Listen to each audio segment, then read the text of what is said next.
बोले एक व्यक्ति की उम्र हो गई 50 वर्ष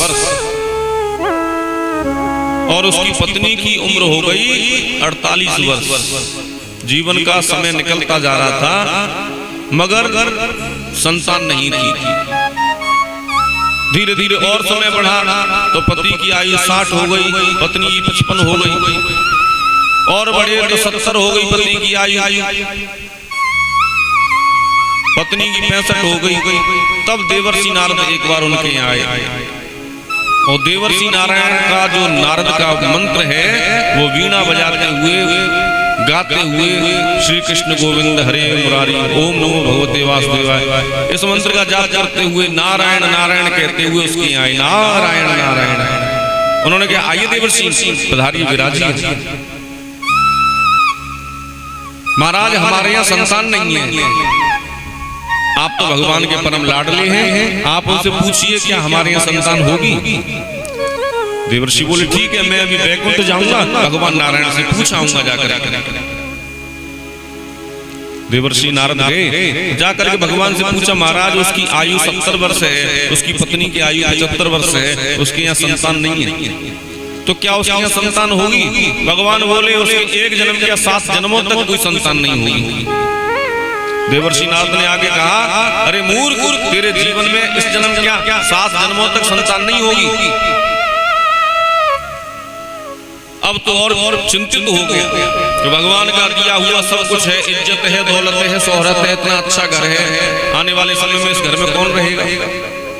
मान लो किसी का घर अच्छा है, उसकी संपत्ति बहुत ज्यादा है, बैंक बैलेंस बने हुए और कोई संतान ना हो, तो वो क्या चिंता करता है मेरे मरने के बाद इसको कौन संभालेगा, कौन इसका वारिस होगा।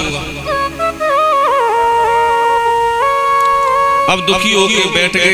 एक दिन एक महात्मा जी उस गांव में आए और जोर जोर से कहने लगे एक रोटी खिलाओ, एक बच्चा ले जाओ, एक रोटी खिलाओ, एक बच्चा ले जाओ। उस मैया जिसकी उम्र 65 वर्ष थी उसने सुना एक महात्मा तेज तेज चिल्ला रहा है एक रोटी खिलाओ। माताओं का हृदय बड़ा कोमल होता है, बड़ा सहज होता है। माता दौड़ करके गई महात्मा जी आप मेरे घर आइए। मैया हम बहुत भूखे हैं। हाँ महात्मा जी बैठिए, मैं गरम गरम भोजन प्रसादी बनाता हूँ। बढ़िया चूल्हा जो गाय के गोबर से लीपा, शुद्धता से माता ने पात्रों को निकाला, भोजन प्रसादी बढ़िया तरह से पवाया, पहली रोटी बनाई और जैसे ही उस महात्मा जी की पहली रोटी मुख में गई तो बोले पहली रोटी कहा करके मैया तेरे एक छोरा होगा। जैसे ही दूसरी रोटी खिलाई बोले मैया तेरे 2 छोरा होंगे। तीसरी खिलाया मैया तेरे 3 छोरा होंगे। चौथी रोटी खाई मैया तेरे 4 छोरा होंगे। 5वीं रोटी खिलाई मैया तेरे 5 छोरा होंगे। 6वीं खिलाई तो बोले मैया तेरे 6 छोरा होंगे। और 7वीं रोटी खा करके फिर कहा महात्मा जी ने मैया तेरे 7 लड़के होंगे। मैया भोजन पूर्ण हो गया। भोजन जब पूर्ण हो गया अब मैया कहती है महात्मा जी हमारे यहाँ देवर्षि नारद आए और वो भगवान से पूछ करके आए। उन्होंने कहा हमारे यहाँ 7 जन्मों तक संतान नहीं है, आप कहते हैं कि 7 पुत्र होंगे।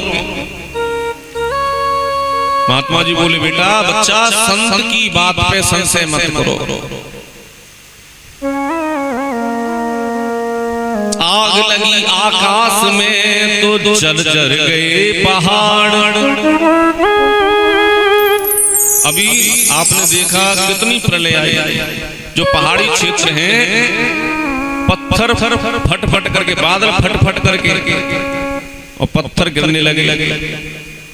जो पहाड़ थे वो सब फट करके नीचे गिरने लगे। कितना जल प्रलय हुआ, कितने बांध टूटे, कितने पंजाब में घर के घर क्या गांव के गांव बह गए। आग लगी आकाश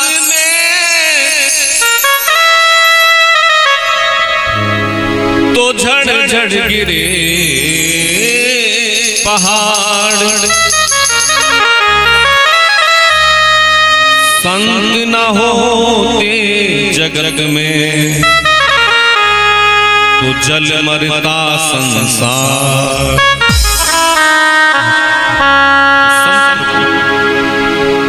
ये संतों की कृपा है महाराज। संत इस अखंड भूमंडल के सम्राट हैं। यदि संत ना होते, साधु नहीं होते, महात्मा नहीं होते तो ये संसार जलमग्न हो जाता पूर्ण अब तक।